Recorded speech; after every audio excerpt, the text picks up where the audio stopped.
ಹಣ ಅಕ್ರಮ ವರ್ಗಾವಣೆ ಪ್ರಕರಣದಲ್ಲಿ ತೃಣಮೂಲ ಕಾಂಗ್ರೆಸ್ ವಿರುದ್ಧ ಜಾರಿ ನಿರ್ದೇಶನಾಲಯ ಮಹತ್ವದ ಕ್ರಮವನ್ನ ಕೈಗೊಂಡಿದೆ.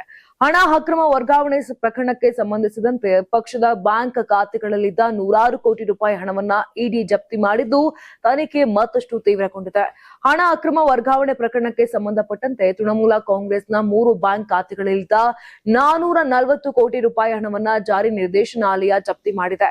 ಈ ಹಣವನ್ನ ವಿಮಾನ ಖರೀದಿಗೆ ಅಕ್ರಮವಾಗಿ ಬಳಕೆ ಮಾಡಲಾಗಿದೆ ಎಂಬ ಆರೋಪದಡಿ ಅಕ್ರಮ ಹಣ ವರ್ಗಾವಣೆ ತಡೆ ಕಾಯ್ದೆಯಡಿ ಇಡಿ ಪ್ರಕರಣ ದಾಖಲಿಸಿ ಕ್ರಮ ಕೈಗೊಂಡಿದೆ.